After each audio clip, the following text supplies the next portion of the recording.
What's going on, guys? Welcome back to Straight Line Solutions. So it's occurred to me that I didn't really go into specifics as far as what transmission we ended up using, all the parts that we ended up using on this project, kind of getting down to the little nitty-gritty details.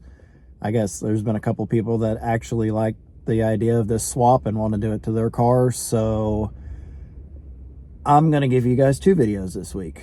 This is just going to be a little rundown of what we ended up using, what we did, kind of give you guys a basic step-by-step little, walkthrough video of how you can do it yourself on your own car. It'll work on any real Panther platform car.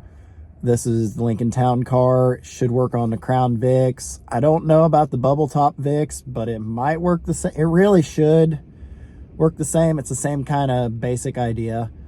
But yeah, here we go. We're going to walk you guys through it. So the transmission that we ended up using was a T5 from a 1990 Mustang GT. I originally was going to use a T5 from a 95 Mustang that I had, but I ended up ordering the wrong clutch for it. That is actually a thing. If you're going to order the clutch, you order it for the car that you're doing specifically. I ordered it for a 90 because that was the same clutch that I had used on the Supra. It turned out to be wrong. The clutches for the older style Mustang, the Fox body Mustangs, end up using, they have a smaller bell, they have a smaller bell housing, so they use a smaller flywheel, so the starter won't actually engage. If you can put it all together, but the starter will not engage.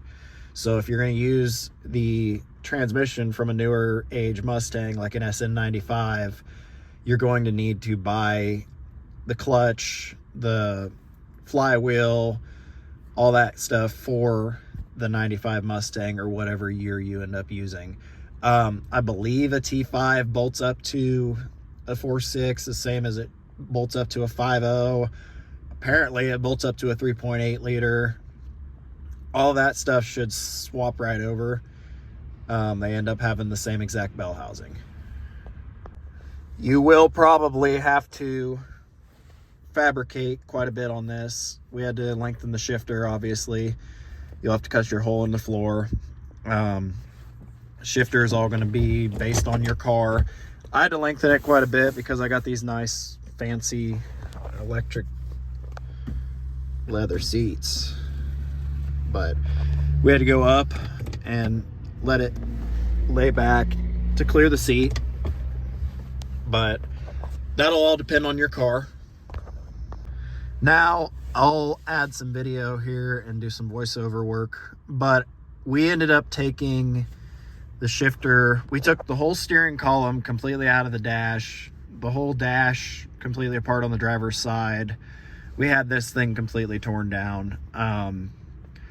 It was easier to do that way. There's actually, in the last video, and I'll put it in this video too, to kind of show you guys, there is a difference in the Mustang clutch and brake pedal assembly compared to the Lincoln. The Lincoln ended up using, and I believe it's the same on the Crown Vics too, it ended up using a whole brake pedal assembly that bolts into the bottom of the steering column. And again, like I said in the last video, huge shout out to my buddy Joey. We went in and he actually figured out how to get rid of that and kind of make brackets to hold the steering column up. You can see that bolt there isn't factory. It bolts in and then it connects to the steering column and connects to the Mustang brake pedal assembly. And reinforce this lower brace to the new Mustang assembly so that it doesn't give this twisting action. It's kind of hard to see, but we need to support it so it no longer twists and creates a solid steering. Because it's so cold outside and the wind is really, really blowing, and I don't feel like standing out there and you guys listening to wind noise this whole time, I'll just explain everything under the hood from inside the car here. So what we ended up doing was the brake pedal assembly actually came from a 95 Mustang GT. I don't know if it is the same or not from a Fox body or even a newer age Mustang. The SN95 body style does have that 4-bolt brake pedal assembly, the clutch pedal assembly that just literally unbolts from the master cylinder and slides right out of there. You should be able to take that all apart. I had to go get a new brake booster from the parts store, but if the brake booster is still good on the Mustang that you pulled it out of, you should be able to reuse it. But the brake booster will bolt. You'll have to drill new holes in the firewall. There'll be 4 new holes, and I'll show you here in a second, but there is you'll have to measure everything out. I don't have the exact measurements on me right now, but you're going to have to see where your clutch cable is going to come through the firewall. That's really important. You can kind of see here, that's where your clutch cable is going to come through the firewall. You can see the hole directly below it, which we're going to patch later. But that was measured out wrong, and it actually gave a little tiny bit of a bend. So you're going to have to be very specific as to where that hole is going to come out. We ended up being able to use we had it a little tiny bit off to the side from the big hole where the brake booster comes through in the middle, but we had to drill 4 new holes for the master cylinder, or for the brake booster, so those bolts would go through it nice and cleanly. That will sandwich to the firewall. So what's going to happen is you're going to sandwich that brake booster with the 4 bolts that go through, and your pedal assembly is going to bolt onto the other side, and it's going to suck it all down tight against the firewall. And clutch cable's coming through there. We ended up actually using the factory master cylinder from the 86 Lincoln Town car. It bolts right in, the pedal assembly, everything works exactly the same. So it'll bolt right back in. You really don't even have to take the lines off or re-bleed anything. It should bolt all right back in. So you may have to measure your T5 depending on where you get it from. Again, this is from a Fox body Mustang. This one had the 5.0 in it. Your drive shaft length should come out almost exactly the same. Your actual cross member will go almost exactly where it's supposed to be factory. You'll have to drill out 2 new holes, so the cross member will sit down in there, but that's easy. And you'll bolt your drive shaft right back in, just like it came out of the automatic transmission. The thing you will have to change, if you are using a T5 from a V8 Mustang, the gear ratio in the transmission is going to be different. Now, you're going to have to do your research on that, on which gear ratio you're going to want for your application. We're going to swap to a 410 gear ratio. You can actually, this car still has the original 323, I believe, gears in the back. And it's gutless. It takes off in first gear like it's in second. And you can't it'll run 85 miles an hour down the road in 4th gear. So you'll need to change your gear ratio. The gear ratio that we're actually going to go back with will be a 410 from a Ford 8.8. I don't know exactly how that's going to go. We will have a video for that for you guys when we get there. But I believe I can go out to the junkyard, and don't crucify me here if I'm wrong, but I believe I can go out to the junkyard and unbolt the gears out of a Ranger or an Explorer or a town car, anything else out there we're going to go with 410s. So that way it will work with our mud tires on the back, because we've got 31-inch mud tires on this thing. It should give us a nice cruise ratio, about 75, 80 miles an hour at about 2200 to 2500 RPM from what we figured out. There is a gear ratio calculator on the Spicer website. If you look it up, it will help you kind of figure out, depending on your tire size and everything that you're doing, what gear ratio is going to work for your application. So that's pretty much covered all the transmission side of things. If you guys are just wanting to do a basic leave your 5 liter alone that's in your town car. Again, on the last couple of videos, I pointed out the 5.0 that came in these things was like rated for 150 horsepower from the factory, I think. It's kind of weak, kind of gutless. They move around all right, but there is a noticeable difference in horsepower to the Explorer engine. The Explorer engine was rated at like 215 from the factory, I believe. I don't know the torque numbers. I'd have to look those up. But we ended up using the Explorer engine, the Explorer 5.0 from a 98 Ford Explorer. I ended up not actually using the intake. I figured out later I probably could have used that intake, but I wanted this truck intake on here. It doesn't really bother me. The hood's pretty beat up on this car anyways. The paint's kind of rough and faded, and so we're gonna end up putting a scoop over it anyways. The truck intake does flow quite a bit of air. That's pretty good intake, really. The thing that you're going to need to know if you're going to swap a Ford Explorer engine into your town car, or any of them, I used factory Mustang headers, which was all right, except you're going to have to modify them to clear the spark plugs on cylinder 6 and cylinder 8. It'll be the two driver's side cylinders, the second one back and the furthest one back. They will need to be bent in a little bit, and don't worry about it. They've proven it on Engine Masters that will actually not hurt your horsepower rating at all. I know it sounds crazy, but they've actually proven it on a dyno. You'll just have to heat them up and bend them in with a torch and a hammer. But you're going to have to do a little modifying to make the Explorer engine work. It is worth it. If you can find a Mustang engine, it'll be the same exact. It's a really similar set of cylinder heads. It's a really similar horsepower rating. Just they have a different spark plug setup. They come out a little more at an angle so that it'll clear those headers. You can buy an aftermarket set of headers that'll clear just fine. And actually, the exhaust that is under this car right now is it was from the same 90 Mustang that we got the transmission from. And it's a true dual back to an H-pipe with a set of Flowmasters and turned down right in front of the rear axles. 2.5 inch, it bolts directly up.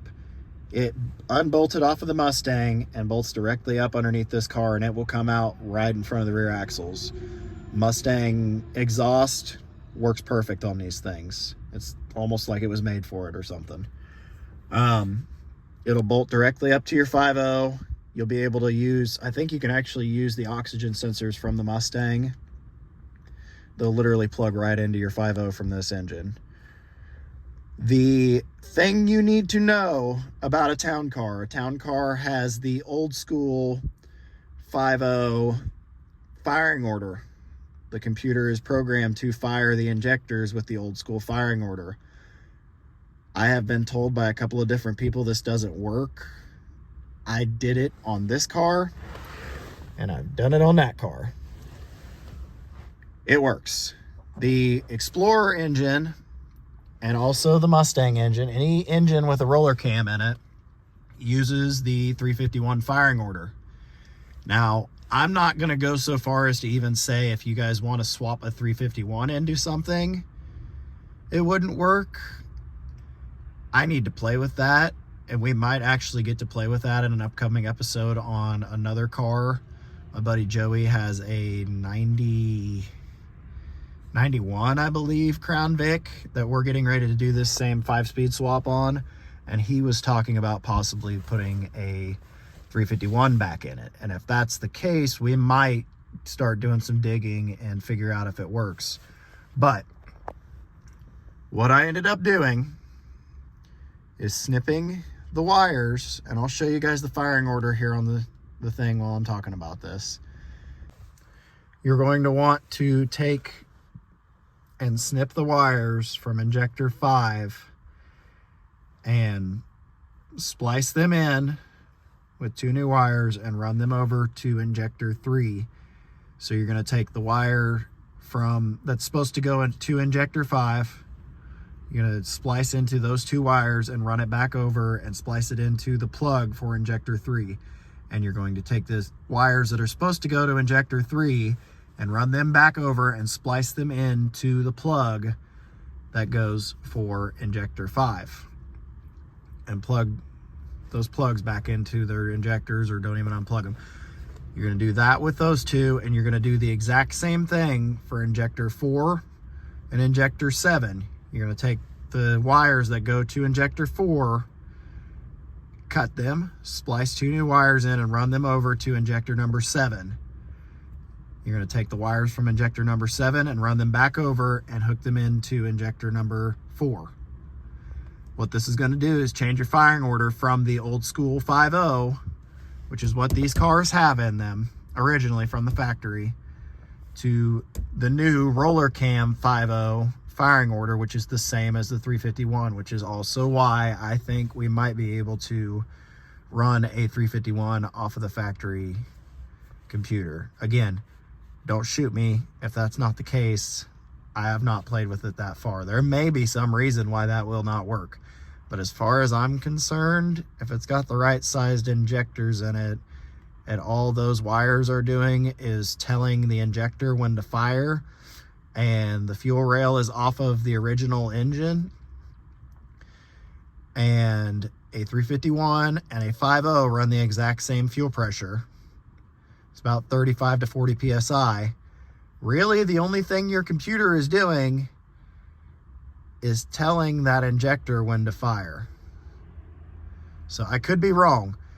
That being said, also very important, you're going to want to use the firing order for the spark plugs off of the newer age 351 firing order. Roller block 302 and 351 firing order. That is very important. You will notice a problem if you don't. One more upgrade that I ended up doing on this will make a world of difference in any Ford small block powered vehicle. Straight 6, the 300 straight 6, the 351 Windsor, and the 302. Actually, every one of these vehicles now. The Supra, the old bullnose, this thing, and the red Supra on the other side of the black Supra will all have this. Over here, you've got your typical, 50-pound, old school, normal starter that uses the standalone starter solenoid up on the side of the fender well, on the passenger side usually, of any of your Ford vehicles. If you've owned a Ford for any time at all that's got one of these starters and it's got that starter solenoid, you know exactly what I'm about to say. They're garbage. These things get heat soaked. They sit down right next to the exhaust and get really, really hot. And when you go to start the engine after it's been warm for a while, 90% of the time these fail. Or they crank really, really slow. Or it'll burn the starter solenoid out. Pick your poison. This one here, and this is a used one I stole off of something out of the junkyard. Either that or it came off of that 95 Mustang. I don't even know anymore. I've got a lot of them. This is the starter from like a 95 model Mustang. I believe the ones from the 4.6 liters work the same. I don't think it matters, but I know for sure if you drive to the auto parts store and order a starter for a 1995 Mustang GT with a 5.0 and a 5-speed manual transmission, this is the starter you're going to get. It has a built-in starter solenoid on the starter. Now, this is a gear reduction starter. This weighs a fraction of what this big old honking turd weighs. I can't even... Good God. This little guy right here doesn't weigh hardly anything, and it will spin your motor over twice as fast as what that thing will. You'll never get heat soak. You'll never have to worry about those crappy starter solenoids again. And I'm gonna walk you through how to wire this thing up. There's a couple different ways you can do it. You can do it the right way, or you can do it the Straight Line Solutions way. And I'm gonna show you how to do the Straight Line Solutions way. Now, as long as you're using the correct transmission, the correct flywheel, that starter will bolt up directly the same as that big honker that I just showed you. This isn't quite finished yet. We're gonna tidy it up and make it look a little prettier. What you're gonna do is you're gonna take that battery cable that runs down to the starter, and it originally came off of one of these. There's my alligator clip fan. But you're gonna take that starter solenoid, you're gonna unbolt the one that goes to here. You're gonna unbolt this and lay that big heavy wire onto the positive at all times. Then you're gonna go back up here, and this exciter wire used to have an end that went right there. So what happens is you turn your key on, this little red wire right here puts 12 volts of power to that, and it takes the battery connection from here, puts it to here, and sends it down to your starter. Now, obviously we don't want that anymore. The Straight Line Solutions way, the quick, easy, cheap way, this works every time. There's really no, and on top of that, there's a starter solenoid right here, so if you ever need it someday, it's there. You can lay that on top of there, crimp your wire, crimp connect, solder, whatever. Make sure it's got a good connection and run it down, and there will be, I'll show you on this starter that I've already got apart here.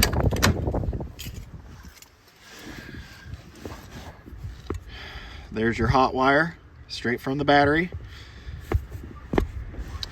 and that little guy right there is going to be your exciter wire. So what's going to happen is that key's going to turn on, going to give 12 volts of power to this little guy right here, and it's going to take that and put it to here and jump your starter. Gets rid of all the problems that you're going to have with this big boy. Gives you a way better crank, no more heat soak, no more dealing with that crappy starter solenoid. It's just an all-around way better starter. So I highly recommend going that route. Like I've said, everything that I own, small block Ford around here, has got that starter swapped over to it, and I've never had an issue with them. Those big, massive starters that were in here, I've had nothing but problems with them. Now, the last thing I'll point out, and this is not permanent yet, I need to move the fan back down and actually get it wired up right. Right now, it's just on alligator clips so I can drive the car. This is I believe it's a 3-core radiator out of a Ford pickup. Well, I think that one had a brass radiator in it originally, but it's the same radiator. It works from an 87, I believe, to a 97 Ford. With the 351s, I know for sure have them. I don't know about the 302 trucks or the straight 6 trucks, but the thicker radiator comes in the 351 trucks, and it'll come, everything will work right onto it. I'll take you over and show you the radiator that came out of this car. But yeah, this should help quite a bit with cooling. Not that they had a problem really with cooling before, but I would rather my engine be running super cool instead of running hot, especially when it's got plenty of room to put this radiator right back in. You will have to take and be very, very nice with it, but you'll have to cut off. I took a cut-off wheel and cut all this off. You'll be able to set it down mostly into the factory spots. We had to make new mounts for it, but you can actually use the original mounts for the car. Just kind of modify them a little bit to work with the wider radiator. We also were able to use, you can see, the Ford pickup intake. You can go that route, or don't run the Ford pickup intake. It's up to you, or you can go this route. The other thing that has been done to this car is if you want rid of that EGR, no, that's not a factory company. I made that. Make a block off plate out of some thin sheet metal, slobber it up with silicone on the backside, and then right there is the EGR tube that runs into the intake. You're gonna want to stick a bolt in the end of it, weld it shut. All right, so that kind of goes around and tells you everything. The other thing I forgot to mention is your factory speedo cable will bolt right into the side of a T5. It'll work just fine. Again, this video wouldn't be happening except I realized there's a couple of guys that said that they wanted more specifics on this, and I didn't realize this was actually going to be a common swap. So if you guys got any more questions, comment on the video. Please like and subscribe. That would be a huge help for us. We're trying to grow the channel and get this out there and kind of show you guys how to build cheap, fun little cars on a junkyard budget, because we are not doing this for a Hot Rod Magazine budget by any means. So like I said, hit that like and subscribe button. Be a huge help, and we'll keep making these videos and get them out to you guys. Thanks, and we will see you next week.